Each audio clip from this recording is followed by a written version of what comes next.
Mesdames, Mesdemoiselles, Messieurs, encore une fois, bonjour et merci de suivre votre émission Objection qui reçoit ce dimanche Momar Diong. Momar Diong est journaliste, directeur de publication du Vrai Journal.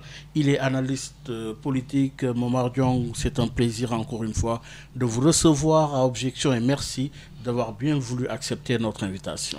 Plaisir partagé, Bayoumar, et bonjour. Bonjour également à vos auditeurs, à tous ceux qui nous écoutent sur l'ensemble du réseau de Sud FM et sur vos plateformes. Une pensée aussi pour Pape Alé Niang, notre confrère qui a eu à travailler avec vous ici et qui est actuellement dans les liens de la détention. Une pensée également pour sa famille, sa femme, ses enfants en particulier, avec lesquels nous partageons cette épreuve, ce moment particulièrement difficile. Alors vous l'aurez compris, le sujet est bien campé par notre confrère. Il s'agit du cas Pape Alé Niang. Au-delà de la personne de Pape Alé Niang, c'est une question de principe. Momar Diong, vous convenez avec moi que nous sommes dans un contexte difficile.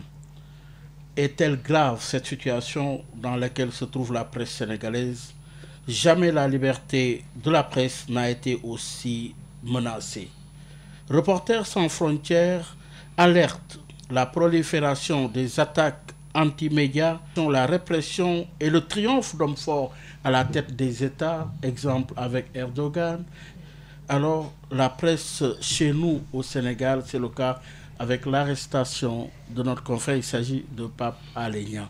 Du point de vue de la forme, avant d'entrer dans le fond, quelle réflexion cela vous inspire?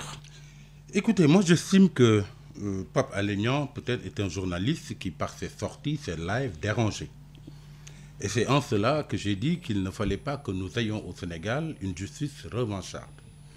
Ou une justice qui essaie de régler des comptes à un certain nombre de confrères qui sont ciblés et qu'on attend au pied du tournant pour peut-être leur régler leurs comptes en instrumentalisant la justice. Parce que de quoi s'agit-il? Aujourd'hui, Pape Alé Niang fait l'objet de 3 chefs d'accusation qui lui valent sa détention à la prison de Sébikotane. Diffusion d'informations militaires sans avoir l'autorisation de la hiérarchie. Ensuite, détention de documents estampillés confidentiels et qui relèvent du secret défense. Et diffusion de fausses nouvelles. La première remarque qui me vient à l'esprit, c'est qu'il y a quand même une antinomie entre le premier chef d'accusation et le dernier. Parce qu'on ne peut pas accuser une personne d'avoir divulgué des informations sans avoir l'aval de la hiérarchie, ce qui suppose que ces informations sont fondées, et l'accuser en même temps d'avoir diffusé de fausses nouvelles. Ça, c'est la paradoxe. Ça, c'est un énorme paradoxe et on ne comprend pas. À partir de ce moment-là, moi, je considère que l'arrestation de Pape Alé ne se justifie pas. Et quand bien même on aurait voulu instruire son dossier, rien n'empêchait à ce que le magistrat le mette sous contrôle judiciaire. Pape Alé Niang est régulièrement domicilié. Il offre toutes les garanties de représentation devant la justice. On peut retenir son passeport et l'empêcher de sortir du pays. Et il ne générait en rien l'enquête que le juge aurait tout le loisir de faire sur cette affaire. Mais on a comme l'impression qu'on a voulu coûte que coûte le jeter en prison. Et c'est particulièrement dommage. Et c'est peut-être qu'on a voulu envoyer peut-être un signal fort à toute la presse. Et c'est là où votre question me paraît importante. Au-delà de la personne de Pape Alé, c'est la liberté de presse qui est totalement menacée. Moi, je fais partie de ceux qui pensent qu'il y a un combat que la corporation a raté et qu'on n'aurait jamais dû rater. Et c'est pas trop tard. C'est le combat, vous m'avez compris, pour la dépénalisation des délits de presse. Je rappelle que c'est Abdoulaye Wade qui, en Conseil des ministres le 16 septembre 2010, avait demandé à son gouvernement d'examiner le projet de loi sur la dépénalisation des délits de presse. C'était à la suite d'une pression exercée sur le gouvernement à l'époque par toute la corporation. Et cette réclamation, cette exigence avait été entendue par la communauté internationale qui, à son tour, avait mis la pression sur le président Abdoulaye Wade. À l'époque, Bakar Dia était ministre de la communication et avait comme conseiller en communication le doyen Mamadou Kassé, ex-Soleil, et qui a eu à travailler jusqu'à récemment au niveau de l'OFNAC, qui ont eu à faire un travail formidable. Le code de la presse dont il est question aujourd'hui n'a été motivé que par le souci de dépénalisation de presse. Avant de parler de réforme à l'époque. Voilà. Oui. Il s'agissait de quoi? Il s'agissait de lever une discrimination qui frappait le journaliste. Parce que tous les jours que Dieu fait, il y a des catégories professionnelles qui se trompent, qui font des erreurs dans l'exercice de leur profession et qui ne vont pas systématiquement en prison. Alors on leur reprochait que le journaliste est un citoyen comme tout autre. C'est là, c'est là où l'argumentaire qui a été opposé à l'époque par le pouvoir en place et particulièrement par les députés qui étaient contre était totalement faux. Et nous n'avons pas su à notre tour leur opposer l'argumentaire qu'il fallait. Tous les jours que Dieu fait, on peut voir un médecin qui peut poser un mauvais diagnostic, qui peut faire une erreur dans l'exercice de sa profession, mais ça ne lui vaut pas automatiquement la prison. Le parallélisme des formes, l'avocat n'est pas obligé, du moins, n'a pas l'obligation de résultat. Etc., etc. Et on peut citer comme ça des catégories professionnelles.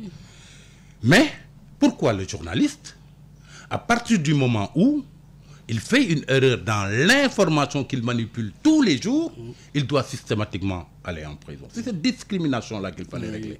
Mais au préalable, à l'époque, Wade avait demandé à son ministre de la Communication, Bakaria, de travailler sur un nouveau code de la presse qui aurait consisté à redéfinir le statut du journaliste d'abord, redéfinir le statut de l'organe de presse, pour qu'il ne puisse pas y arriver, que n'importe qui fasse n'importe quoi en étant sous le couvert de la loi dépénalisant le délit de presse. Oui, il fallait travailler dans le sens de moderniser l'entreprise de presse, justement, de la même manière de professionnaliser aussi le statut du journaliste. Justement, c'était ce tamis-là qu'il fallait faire, et je considère qu'on a raté le trait de l'histoire. Parce que si on avait gagné ce combat à l'époque, on n'en serait pas là aujourd'hui. Et Abdoulaye Wade y était d'accord, sous la double pression de la corporation et de la communauté internationale. Macky Sall, quand il est venu au pouvoir, il était également en phase avec la logique de dépénalisation des délits de presse. Il a clamé fort. Il a clamé haut et fort. Je rappelle qu'en novembre 2014, clôturant les 43e assises de l'Union de la presse francophone, Macky Sall était allé dans le sens de la dépénalisation des délits de presse. Il a été encore plus formel en 2012 quand il s'est agi du 5e forum des leaders des médias d'Afrique, où il avait dit qu'il était pour la dépénalisation des délits de presse. Mais l'argumentaire qui a été servi par les députés qui étaient contre, c'était que le journaliste n'était pas un citoyen au-dessus de la loi. Or, c'est un amalgame concret. Parce que Baye Omar, tous les jours que Dieu fait, des journalistes sont attraits à la barre pour des délits de diffamation. Vous ne verrez jamais la corporation lever le plus petit doigt sur ces questions. Ah, c'est clair. Tous les jours que Dieu fait, pour des délits de droit commun, le journaliste peut être attrait à la barre, la corporation ne se lève pas. Mais quand on touche à ce qui est fondamental, à ce qui fait l'essence même du métier de journaliste, à savoir le libre exercice de la profession, mais c'est toute la corporation qui est vent debout, comme on le voit dans le cas de Pape Alé Niang. Mais justement, dans cette même dynamique, le doyen Matar Diouf, dans sa dernière publication, en parlant honorable journaliste d'investigation, pas pour lui, Pape Alé Niang a été recherché depuis longtemps parce qu'il faisait mal. C'est-à-dire que Pape Alé, dans son travail, faisait tout pour exposer, montrer les limites de ce pouvoir, combattre ce que nous appelons chez nous les malversations, combattre les malversations, la corruption. Il était recherché et c'était ça le tort de Pape Alé Niang. C'est pour cela que j'ai parlé tout à l'heure de justice revancharde ou de justice comme instrument pour régler des comptes à un certain nombre de citoyens, qu'ils soient journalistes d'investigation, qu'ils soient lanceurs d'alerte, qu'ils soient leaders d'opinion, qui généraient quelque peu le pouvoir.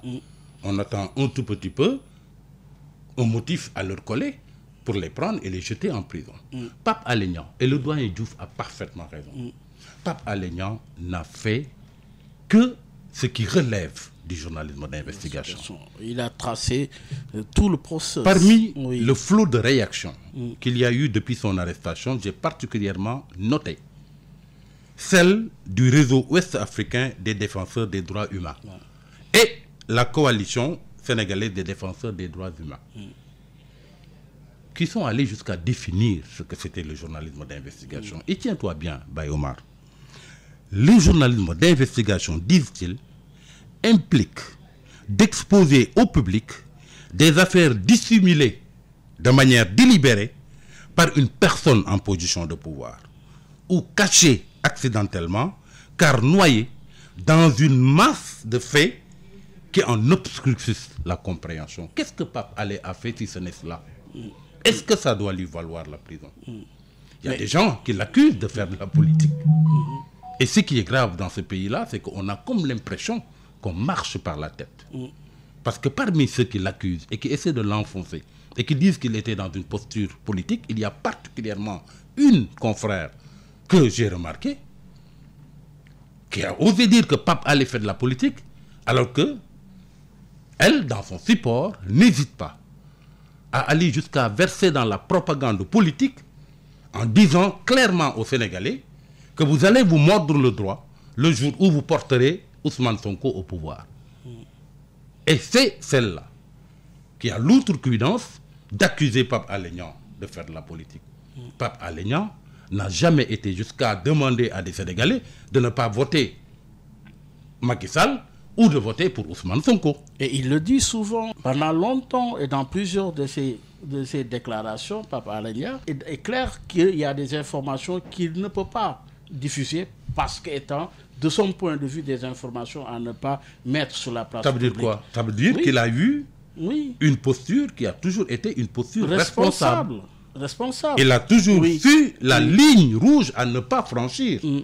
Et moi, j'ai eu à travailler avec lui dans le cadre d'un hebdomadaire, d'un magazine que nous avions mis en place, Pape Alé Niang, quand je venais de quitter Nouvel Horizon. Je connais tout le professionnalisme de Pape Alé Niang. Je connais l'indépendance dont il sait faire preuve. Lui, l'accuser d'être dans des coteries politiques ou dans une logique politicienne, c'est mal connaître Pape Alé Niang. Je trouve que c'est un mauvais procès qu'on lui fait. Par contre, Pape Alé Niang, il a toujours été prompt à voler au secours de toute personne dont il estime, mais généralement c'est les acteurs politiques, qui sont l'objet d'injustice. Ça a été le cas d'Idrissa Seck. On l'avait accusé à l'époque d'être avant Idrissa Seck, de Djiboka. Oui. À l'époque, on avait accusé Pape Alé Niang d'être un Idi Boy. Après, il y a eu le cas Karim Wade. Quand il a compris à travers le caractère très sélectif de la CREI, il a volé au secours et a défendu, vaille que vaille, Karim Wade. Il en était ainsi également pour Khalifa Sall. Pareil aussi pour il marche à visage découvert. Et c'est comme ça, comme ça qu'il fait. Et il ne le fait pas uniquement pour des personnalités politiques. Souvenez-vous de l'affaire Baratal. Souvenez-vous des postures qui étaient celles de Pape Alé Niang. Voilà comment il perçoit lui son métier. Il se dit que parfois, il est dans une posture où il doit absolument lutter contre toute forme d'injustice. Est-ce que cela devrait amener les uns et les autres à le considérer comme étant dans des coteries politiques? Je pense que non. C'est une perception qu'il a de son idée, de son travail. Il le fait en toute responsabilité, mais on ne l'a jamais encore une fois entendu verser dans la propagande politique comme une certaine journaliste qui, elle, passe tout son temps à dire aux Sénégalais de ne pas voter Ousmane Sonko pour telle ou telle raison. Pape Alé est tout en phase avec sa vocation première qui est d'informer. Exactement. Oui. Exactement. Oui. C'est dans cette posture. Est-ce que informer est devenu un délit? Est-ce qu'informer est devenu un délit au Sénégal avec le cas Pape Alé Niang? Ça ne devrait pas l'être. Mais ce à quoi on a assisté depuis l'arrivée des libéraux au pouvoir, c'est d'abord une tentative de domestication de la presse. Wade, quand il est venu au pouvoir, il considérait qu'il devait une bonne partie de sa victoire à la presse. Parce qu'il considérait que la presse avait joué un rôle moteur. Ce que la presse a contribué. Il s'était mépris sur la posture qui avait été celle des journalistes à l'époque. Et quand il est venu au pouvoir, il a cru qu'il y avait une sympathie qui s'était établie entre lui et la presse. Et la presse était invitée dans tous ses déplacements à l'étranger. Et quand il a compris que la presse ne voulait pas être dans un rôle de caisse de résonance et de connivence avec son pouvoir, on est passé à l'autre phase qui a consisté à vampiriser la presse. C'est d'abord la vampirisation avec des organes de presse qui ont été créés par des gens du pouvoir, souvenez-vous de Senghor, avec Express News, etc. Souvenez-vous de tout, Il est midi, etc., souvenez-vous de tout ça. Il s'est agi d'abord... donc même le président Macky Sall avait créé une radio. Et avait créé également un quotidien. Ils ont voulu vampiriser la presse. Aujourd'hui... Et avant, il y avait Il est midi. Il y avait Il est midi aussi, dont on connaît le rôle qu'il a joué, etc. Quand il s'est agi de combattre Idrissa Seck. La ligne éditoriale favorite de Il est midi à l'époque était de systématiquement éreinter Idrissa Seck qui était pourtant au pouvoir. Vous voyez la perception un peu qu'ils ont du pouvoir, de la presse. C'est-à-dire la presse doit servir absolument d'instrument politique à leurs yeux ou se tairait. Aujourd'hui, on est dans une phase de redomestication à nouveau, ce que Wade n'avait pas réussi. Macky Sall pense pouvoir le réussir. Parce qu'on estime que les entreprises de presse sont tellement faibles d'un point de vue économique qu'il est possible de les avoir et de les rendre dociles. Mais alors, il y a des gens qui sont encore là, qui sont debout, qui certes vivotent avec leurs entreprises de presse, mais qui n'ont pas perdu de vue la vocation première du journaliste, c'est-à-dire d'informer juste et vrai, d'être dans une position équidistante entre toutes les coteries politiques et de faire leur travail avec l'obligation d'informer le public. Et je pense que ça, c'est un principe sacro-saint auquel il ne devrait arriver à aucun pouvoir de penser pouvoir l'enlever. Ce qui a été dit dans les pancartes lors de la manifestation, la liberté d'expression n'est pas négociable. Alors, Momar Diong, invité d'objection, se pose la problématique de l'information. Aujourd'hui, l'information est devenue un pouvoir, un phénomène mondial. Quand on est du côté du pouvoir, on cherche à cacher l'information. Quand on est du côté de la presse, dont la vocation première, c'est donner l'information. Avez-vous l'impression que ces deux intérêts qui se télescopent et qui auraient dû normalement être deux intérêts complémentaires? La presse, la liberté de la presse, la liberté d'expression sont consubstantielles à la démocratie. De la même manière. Et dans ce cadre, quel serait le rôle et la place du journaliste dans la construction démocratique? Mais écoutez, nous sommes en République. Nous sommes dans un système où le jeu politique se fait entre des forces concurrentes qui proposent chacune ce qu'ils pensent pouvoir être le meilleur projet de société et le meilleur programme. Et on rentre dans une compétition politique au terme de laquelle le peuple qui est seul souverain fait ce choix. Dans ce cas de figure, la presse doit être érigée en rôle d'instrument d'aide à la décision. À la décision de quoi? De qui? À la décision du peuple qui est le seul souverain. Et c'est pour cette raison que la presse est consubstantielle à la démocratie. La presse rend compte de ce que fait le pouvoir en place, de ce qu'il fait de bien, mais aussi de ce qu'il fait de mal, des dysfonctionnements, mais également de ses réussites. Et durant tout le temps qu'ils sont au pouvoir, par le relais de la presse, la population souveraine apprécie. D'un autre côté, il y a ceux qui veulent aller à la conquête du pouvoir et qui proposent des projets de société.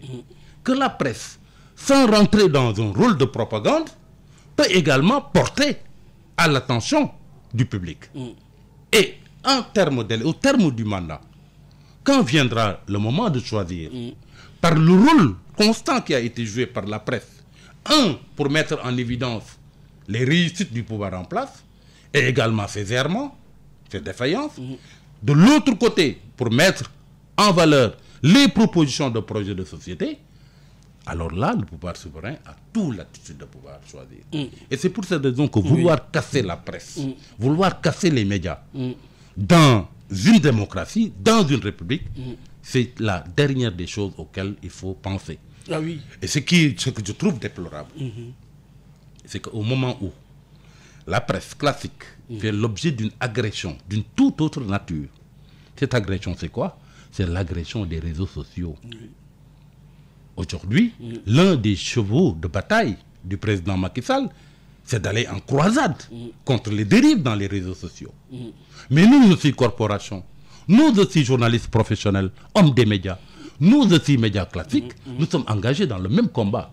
Parce qu'on a considéré qu'on a trop laissé faire, et la nature ayant horreur du vide, les réseaux sociaux ont occupé l'espace avec toutes les dérives qu'il y a, et nous sommes en train de nous organiser. D'ailleurs, le processus des assises de la presse sont lancés, et en mars prochain, toute la corporation va se retrouver, et ce n'est pas au moment où on essaie de faire que de des la initiatives résistance, sont prises, que des initiatives sont prises, qu'on essaie de tout faire pour résister aux assauts de cette média qu'on ne maîtrise pas, c'est-à-dire ces médias citoyens.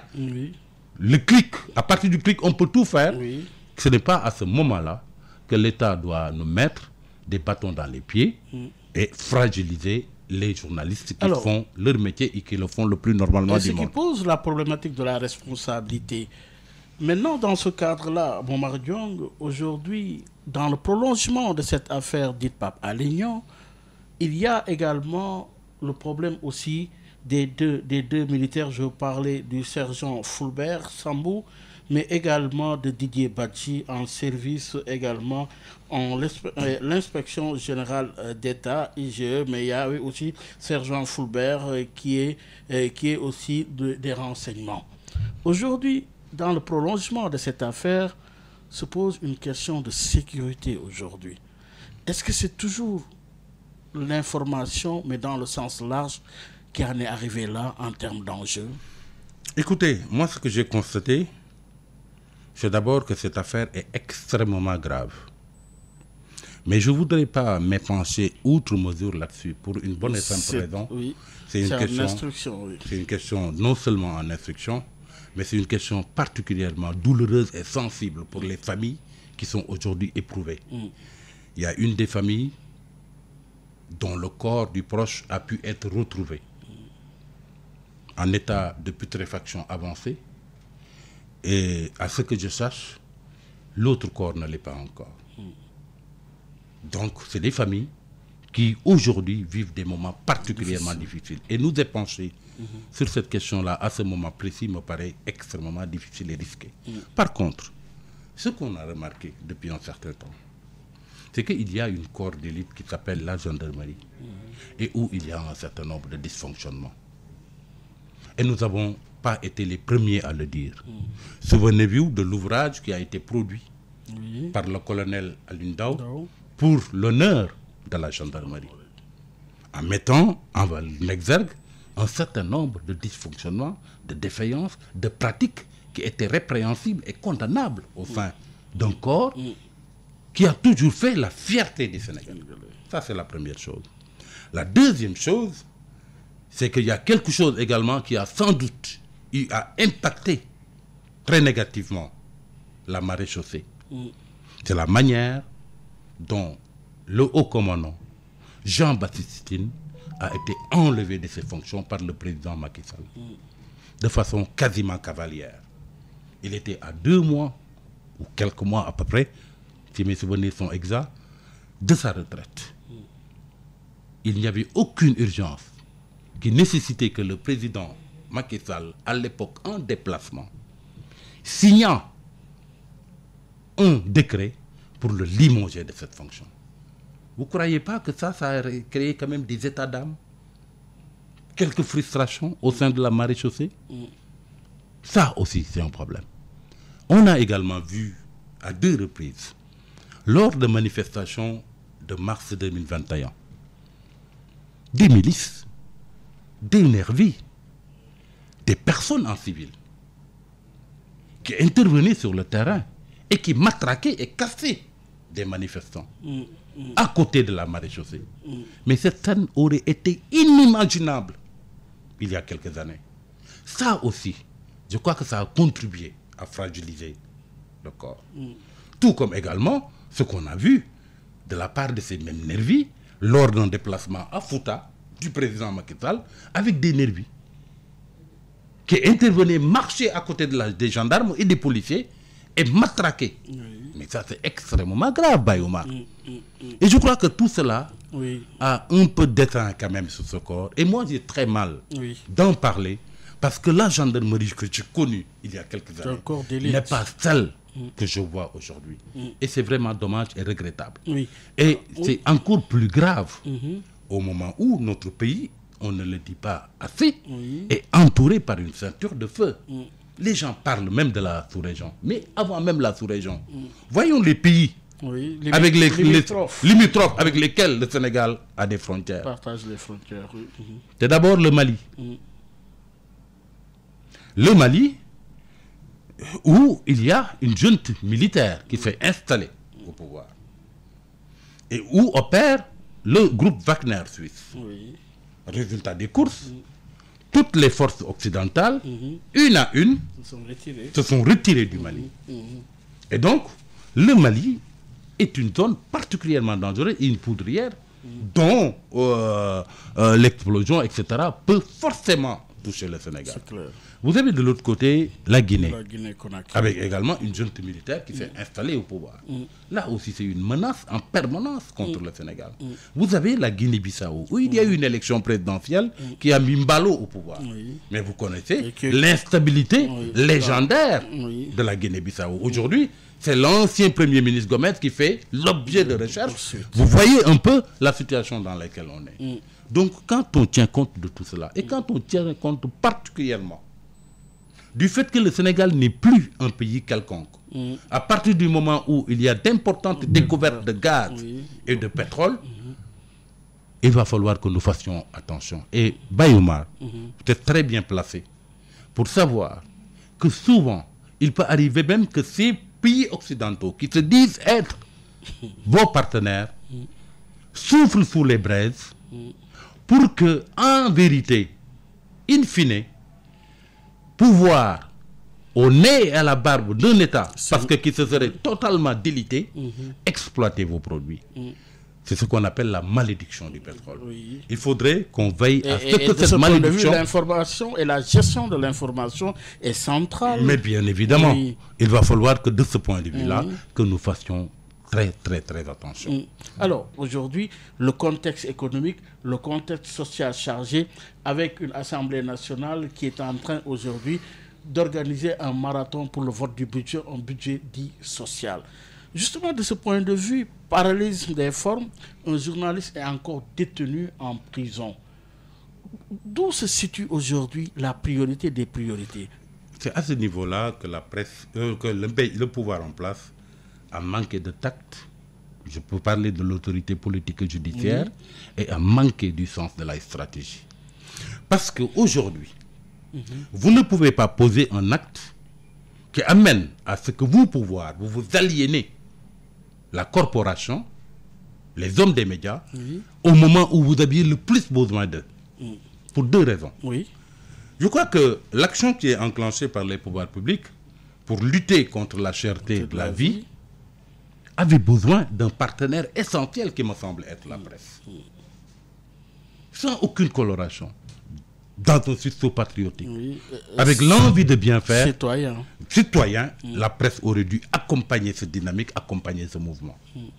Mais c'est le moment, malheureusement, le momentum qui a été choisi pour poser un acte qui fait que toute la presse soit vent debout contre le pouvoir en place. Mais ça n'a pas été très stratège, premièrement. Deuxièmement, pour ce qui est également des dangers qui nous entourent, on en a parlé tout à l'heure, là aussi, on a besoin de la presse. Et c'est à ce niveau-là que moi, je pense qu'il y a, et ce n'est jamais trop tard peut-être pour bien faire, que le pouvoir doit pouvoir changer de stratégie, changer sa manière d'entrevoir, d'appréhender ses rapports avec la presse. Et je crois que c'est extrêmement important parce que c'est l'enjeu qui le veut. C'est vrai qu'aujourd'hui, tout ce que vous voyez autour de nous aujourd'hui sont guidés et motivés tout simplement par l'enjeu que constitue la présidentielle 2024.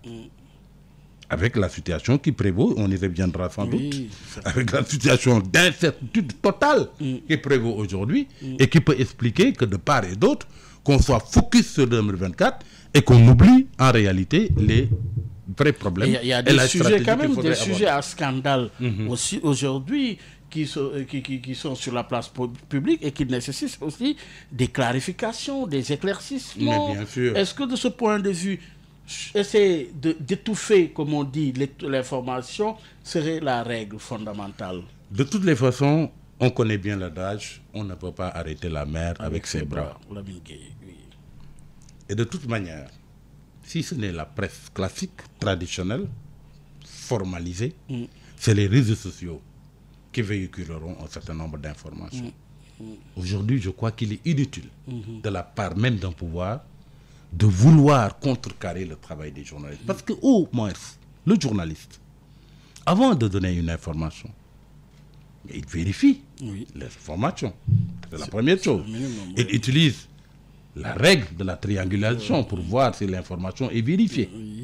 Et in fine, quand bien même l'information serait vérifiée, alors là, c'est sa conscience de journaliste qui l'interpelle, son sens des responsabilités pour savoir, même si l'information est vraie, est-ce qu'elle est diffusable?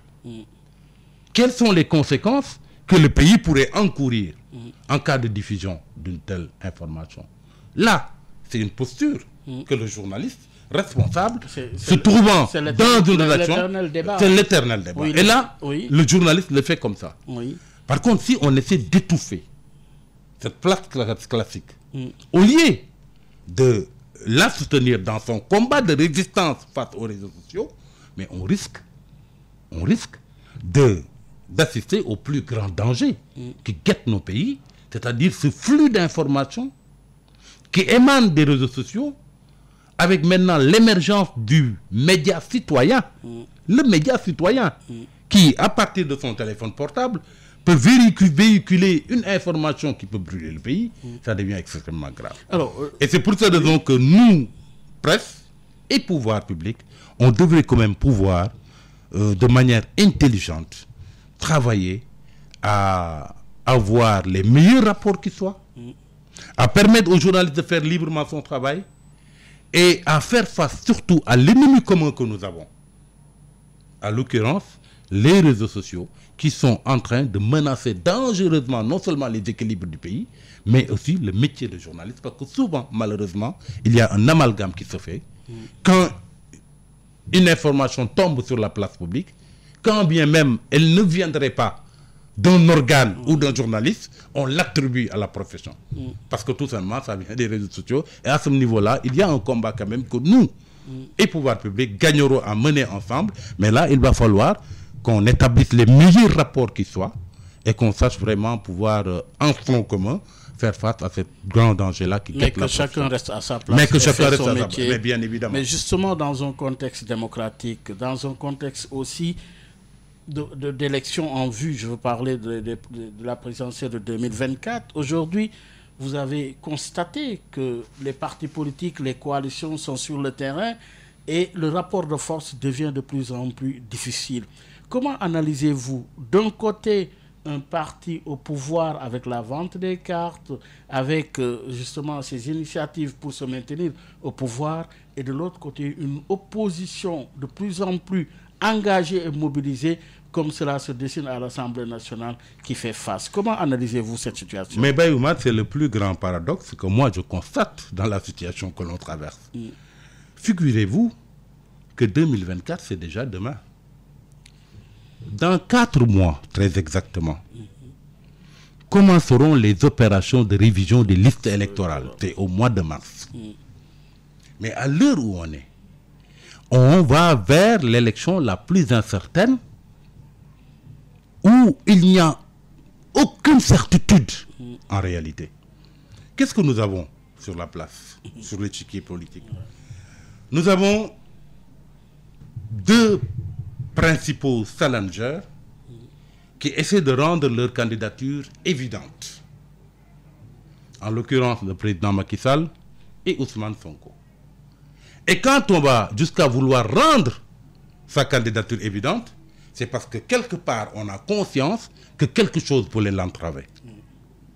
Le président Macky Sall, la Constitution, l'engagement qu'il avait pris de ne faire que 2 mandats, et Ousmane Sonko, ces dossiers judiciaires qui lui pendent sur la tête. Et chacun des deux essaie de rendre sa candidature évidente. Ça, c'est les 2 premiers. Vous avez 2 autres dont les candidatures sont suspendues à une hypothétique loi d'amnistie ou à un quelconque schéma, de toute manière, qui leur permettra de retrouver leur éligibilité. 2 hypothèses agitées. C'est Khalifa Sall et c'est Karim Wade. Et vous avez tous les autres qui devront franchir l'obstacle des parrainages. Et ce n'est pas tant qu'ils ne pourront pas présenter, le cas échéant, le nombre de signatures qu'il leur faut, mais parce qu'il n'y a pas une maîtrise et une transparence du système qui fera que ils auront totalement confiance. Voilà la situation là où on est. Donc aujourd'hui, personne, vraiment personne ne peut vous dire quelles seront les forces en présence pour 2024 et quelles seront les candidatures qui, in fine, se feront face. Et c'est une situation particulièrement grave et dangereuse. Et ils sont déjà sur le terrain. Dans le camp de la coalition présidentielle, on a déjà lancé la vente des cartes. De l'autre côté de l'opposition, ils sont ce qui est évident, c'est que le président Macky Sall, lui, et son pouvoir, ils se sont lancés résolument vers une 3e candidature. Ça paraît très clair. Ah oui? Par les choix et par les actes qui sont posés. Quand le président a lancé récemment le processus de vente des cartes et vise 1 500 000 cartes, il est dans une logique. Quand il a remanié son gouvernement à l'issue des législatives, présentant un gouvernement, parce que là les mots ont leur sens d'attaque et de combat, ça aussi, il est résolument engagé dans ça. Le choix qui a été fait à la tête de la présidence du Conseil constitutionnel également interroge avec Badji Komara, dont on connaît les rapports particuliers avec le président Macky Sall. Et tous les jours aujourd'hui, vous entendez des tenants du régime développer le principe d'une 3e candidature. Maintenant, on fait même un glissement sémantique. On veut ôter de la tête de tout le monde l'idée d'une 3e candidature. On parle de 2e quinquennat. Vous voyez que de ce point de vue, il est dans cette logique. Et pourtant, on aurait pu croire que le précédent Abdoulaye Wade en 2012 pouvait freiner les ardeurs ou doucher les ardeurs du président Macky Sall à aller vers un 3e mandat. Mais Macky Sall pense pouvoir lui réussir là où Wade avait échoué. Parce qu'il considère, et c'est là où c'est intéressant, parce qu'il considère lui que Wade avait beaucoup de choses contre lui, ce qui n'est pas son cas. Wade avait contre lui le projet de dévolution dynastique que lui collait à la peau. Il avait contre lui cette fameuse loi instituant la vice-présidence qu'il avait fini de voter et dont on ne savait pas exactement ce qu'il allait en faire. Il avait contre lui l'hostilité qu'il a eu à développer vis-à-vis des pays occidentaux et notamment la France et les États-Unis, avec lesquels il ne cessait pas de se quereller avec les ambassadeurs sur place. Et la décision qui a été prise et qui est symboliquement forte, qui a été de fermer les bases françaises, lui a valu l'hostilité de l'Occident. Il avait contre lui son grand âge. Il avait contre lui une campagne de presse rondement menée pour le diaboliser et pour en faire quasiment un tyran qui essaie d'imposer son fils à la tête du pays. Donc, Wade avait tout cela contre lui. Et Macky Sall, lui, il se dit que, de toute façon, lui, c'est encore plus gérable à son niveau. Macky Sall, qu'est-ce qu'il a mais Macky Sall, il faut lui opposer que même si, en faisant la comparaison avec Wade, il pense pouvoir être, lui, dans une meilleure posture que son prédécesseur pour viser le 3e mandat, il faudrait lui rappeler que Wade, quand même, n'a pas été jusqu'à répéter à tout bout de champ qu'il allait faire 2 seuls mandats. Wade n'a pas été jusqu'à utiliser la métaphore de l'Aïd, la prière de l'Aïd, avec les 7 khutbas du premier raka et les 5 autres du deuxième raka pour faire son seul mal. Wade n'a pas été jusqu'à écrire noir sur blanc et pour la postérité dans un livre qu'en 2019, tu t'es postulé pour un second et dernier mandat. Et Macky Sall doit prendre ça en compte, même s'il pense que lui, tout ce qui a été contre Wade pour aller vers un troisième mandat, lui, il est épargné de ça, etc. Non, c'est pas le cas. Mais justement, c'est la parole en politique. Que vaut la parole en politique? Pas grand-chose, je dirais un clou. Pas grand-chose. Et c'est à ce niveau-là qu'il y a un problème. Et c'est pour cette raison d'ailleurs que moi j'ai été dernièrement très déçu par la posture de quelqu'un qui me semble être le numéro 2, si je ne me trompe, de PASTEF. En l'occurrence, la sortie de Birame Souleye Diop sur le cumul des mandats. Voilà quelqu'un qui avait été un engagement de PASTEF, pris par PASTEF. Voilà quelqu'un qui, quand il a été élu en janvier 2022 maire de Thiès-Nord, avait fait une première déclaration pour dire que personne ne le verrait faire en cumul. Peut-être qu'à l'époque, il ne pensait pas qu'il serait investi sur la liste des candidatures pour les députés et serait député. Aujourd'hui qu'il est député, il fait totalement volte-face. Et c'est extrêmement grave au moment où son leader, Ousmane Sonko, dont il est le numéro 2, est foncièrement contre le cumul. Oui, mais est-ce que ça pose un problème? Oui, est-ce que là, c'est un dossier à gestion individuelle ou qui pourrait remettre en cause même l'image de PASTEF? Mais bien sûr, ça, bien sûr, pour une bonne et simple raison. Sonko, président, la coalition de 2019, qui avait eu à porter la candidature du leader de PASTEF, avait inscrit noir sur blanc sur son projet de société qu'avec eux, ou avec Sonko comme président de la République, ce serait la fin définitive des cumuls. Je dois dire à la décharge de Ousmane Sonko qu'il est foncièrement contre le cumul et jusqu'à présent. Et c'est à ce niveau-là que le problème pose problème au niveau du PASTEF. Parce que Birame Souleye Diop a été clair aussi. Justement, parce que Ousmane Sonko, même quand il a fallu diriger la liste de Yewwi Askan Wi qui a été finalement rejetée, la liste nationale, il n'était pas partant pour être tête de liste. Pour la bonne et simple raison qu'il voulait être en conformité avec son rejet de la logique de cumul. On lui a forcé la main en lui disant il faut que vous preniez la liste, c'est symboliquement fort, pour le leadership que vous incarnez, et la liste a encore plus de chances pour glaner des sièges de députés si toi, Ousmane Sonko, tu es à la tête. Et la condition, c'était que d'accord, tu vais diriger la liste, mais une fois que la liste aura gagné des sièges, moi je me retire, je ne serai pas à l'Assemblée. Les gens lui ont dit tant mieux, ce sera la meilleure façon de montrer votre hostilité, vous, Ousmane Sonko, contre le cumul des mandats. Mais ce problème-là, il faut l'analyser de façon beaucoup plus large. Il faut aller au-delà de Birame Souleye, aller au-delà de PASTEF. Parce que vous avez parfaitement raison, une des innovations qu'on attendait de PASTEF, en tant que parti qui promeut le changement de système, c'était entre autres innovations, la fin des cumuls. Mais il faut aller au-delà de PASTEF, de Birame Souleye, pour le poser de façon générale. En France, il y a une loi qui interdit le cumul. Et comme on a la propension de nous inspirer de la France, même pour le fonctionnement de nos politiques, pourquoi diantre on ne prend de la France que ce qui nous arrange, alors qu'une loi sur la règle du cumul aurait réglé énormément de choses. Justement, en phase avec l'avènement de PASTEF, son installation, c'était justement de lutter contre ces impairs. Mais bien sûr. Oui, mais est-ce que cela n'apparaît pas comme étant des signaux, des problèmes qui risquent aujourd'hui de miner le fonctionnement de PASTEF? Écoutez, c'est un problème extrêmement grave au sein de PASTEF.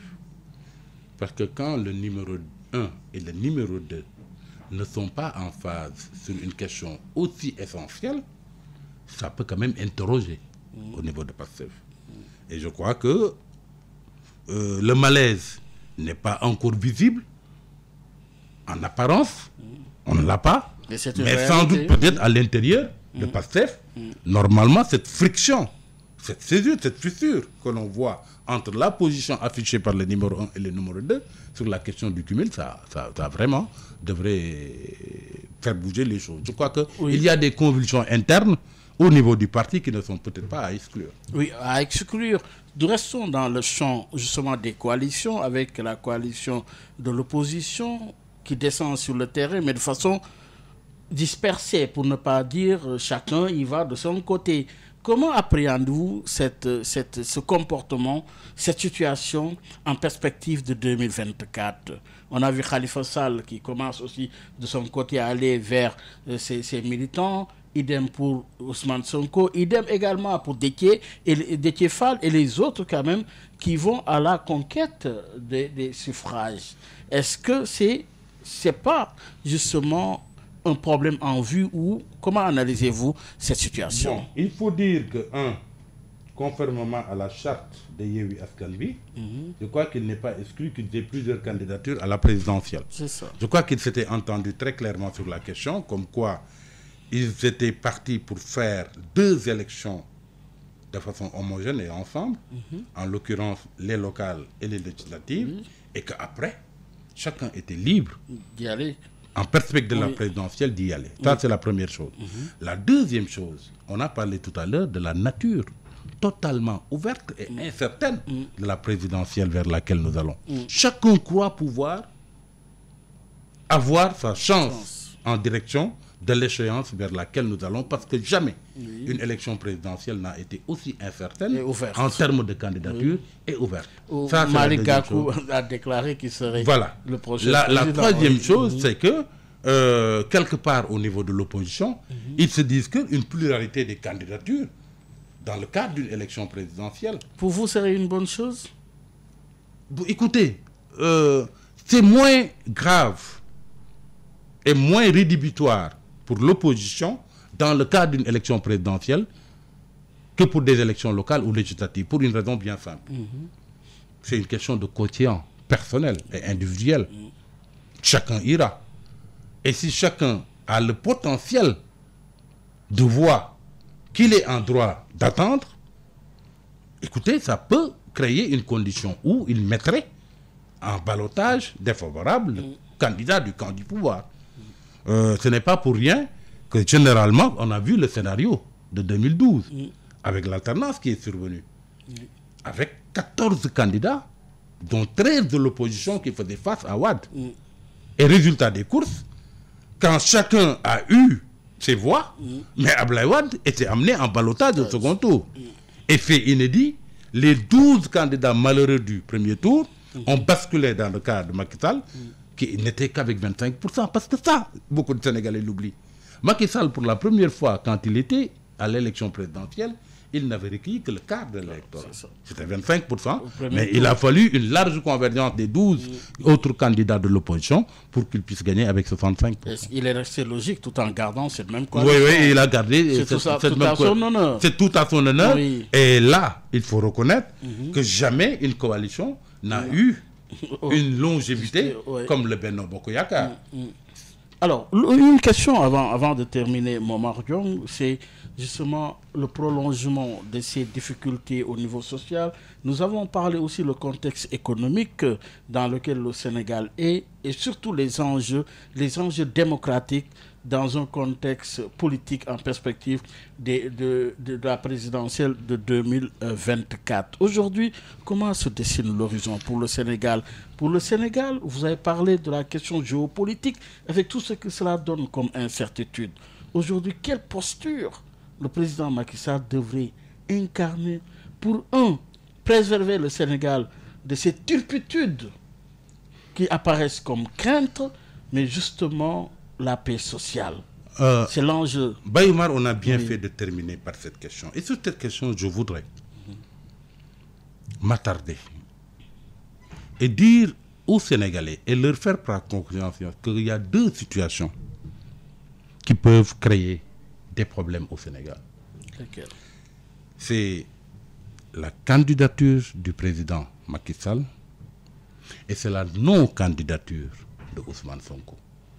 Voilà, aujourd'hui, les menaces qui planent, la candidature controversée du président Macky Sall pour les raisons que vous savez, et la candidature de Ousmane Sonko dont on accuse certains cercles du pouvoir de vouloir l'entraver. Voilà les 2 dangers qui guettent le pouvoir, le pays, le Sénégal. Et pour cela, moi je ne serais pas loin de penser à une solution aux 2 candidatures. Un peu dans le sens de ce qui se fait avec le conflit au Proche-Orient, avec la solution des deux États, qui a toujours été préconisée. Mais ici... Certains disent que Macky Sall ne doit pas être candidat parce que la Constitution l'en empêche et parce qu'il se sera régné. Ok. Mais laissons au peuple souverain peut-être d'en décider. Ah. Si le peuple souverain croit pouvoir sanctionner Macky Sall ou devoir sanctionner Macky Sall, comme elle l'a fait en 2012 avec Abdoulaye Wade, auquel cas, sa candidature ne nous vaudrait pas des tumultes, des secousses, des émeutes, et ça se réglera par la population souveraine. De la même manière, si les gens du pouvoir pensent que Ousmane Sonko est inexpérimenté, que Ousmane Sonko est un aventurier, que ce qu'il propose n'est pas bon, mais laissons encore une fois à la population et au peuple souverain le choix d'en décider. Si, de part et d'autre, on revient quand même à la normale, au sens des choses, quand on revient à la raison, je crois qu'il n'y aura pas de problème. Parce que le seul danger, encore une fois, qui guette la stabilité du pays, c'est ça. Une candidature de Macky Sall qui serait contestée et dont on ne sait pas quelles seront les conséquences du point de vue de la stabilité du pays, et une candidature de Sonko qu'on essaie coûte que coûte d'entraver. Revenons à la solution des deux candidatures, compte tenu bien évidemment de toutes les candidatures qu'il faudra accepter de la part de toute personne qui ambitionnera d'aller comme candidat en 2024 et qui remplira toutes les conditions légales pour le faire. Je crois que si on le fait... Et que le peuple souverain apprécie. Et que le peuple souverain apprécie. Je crois que si on le fait, oui, on évitera au pays quand même des remous dont on ne connaîtra pas les répercussions. Cela nous amène aussi à nous questionner sur un pouvoir essentiel en démocratie, c'est la justice aujourd'hui. Quelle analyse justement faites-vous de cette justice dans un contexte politique aussi tendu? Pas plus tard que hier, j'ai suivi sur une télévision de la place une scène de la part de quelqu'un qui appartient au cadre du pouvoir et qui, à propos justement des deux agents disparus, a dit qu'ils ont été tués, premièrement, alors que le dossier est en instruction, et il a indexé un cas notamment de l'opposition pour dire que c'est eux qui l'ont tué. C'est Ahmed Suzanne Camara en l'occurrence. C'est celui-même qui, il n'y a pas très longtemps, a dit qu'il fallait tuer Ousmane Sonko. Mais parce que ces propos n'avaient pas tiré à conséquence, il se permet aujourd'hui d'en rajouter. Et cette situation-là peut être mise en parallèle avec ce qui est arrivé à Cheikh Oumar Diagne et à Karim Xrum Xax. Ce qui leur vaut aujourd'hui d'être en prison, c'est d'avoir dit que Imam Ndao, paix à son âme, a été tué. Mais on essaie de voir la justice, ce que fera le procureur, est-ce qu'il va s'autosaisir? Tout ceci pour dire que tant qu'on permettra, de la part de certains, parce qu'ils sont dans le camp présidentiel, de dire ou de déclarer tout ce qu'ils veulent, sans que ça ne tire à conséquence au plan judiciaire, on ne pourra pas empêcher une bonne frange de l'opinion de penser que la justice n'est pas impartiale, de penser que nous avons une justice d'ordre. Parce que c'est davantage une question de perception. Et à ce niveau-là, je crois que tous ceux qui travaillent au niveau de la justice, les acteurs sont interpellés. Qu'ils nous aident à ne pas avoir le sentiment et la perception, ou même parfois la conviction profonde que nous avons une justice qui est tout simplement un bras armé de la part d'une autorité politique qui en use et en abuse comme d'un instrument pour régler des comptes face à une certaine Sénégalaise, alors que d'autres sont quasiment des intouchables. Bannir l'impunité. Bannir l'impunité, c'est fondamental dans un pays. Baye Omar, on ne peut pas cultiver la paix dans un pays tant qu'il n'y a pas la vérité et la justice. C'est deux piliers fondamentaux. Et j'ai souvent l'habitude de rappeler que la justice est la seule institution qui a comme nom une vertu. Il faudrait que ceux qui rendent la justice, qui aident au fonctionnement de la justice tous les jours, le sachent. La justice, c'est une vertu. Et il faut être vertueux pour pouvoir l'exercer dans un pays. La vertu en justice. Merci Momar Diong. Merci Baye Omar, c'est toujours un plaisir de participer à cette émission. Et je vous encourage, vous félicite pour le travail remarquable que vous faites. Merci. Ça se voit tous les jours à travers la richesse de la grille de programme. En tout cas, sachez que je fais partie de vos premiers auditeurs. Et je crois que vous le savez bien. Vous êtes de la maison, Momar Diong. Merci. Oui, Free Pape Alé, c'est le mot de la fin. Free Pape Alé, que Pape Alé retourne chez lui. Sa place n'est pas la prison. Oui, Momar Diong, notre invité est journaliste. Il est directeur de publication du Vrai Journal. Mais Momar Diong est également analyste politique. Mesdames et messieurs, merci de nous avoir suivis. Rendez-vous dimanche prochain avec un autre invité. Excellent dimanche. Au revoir.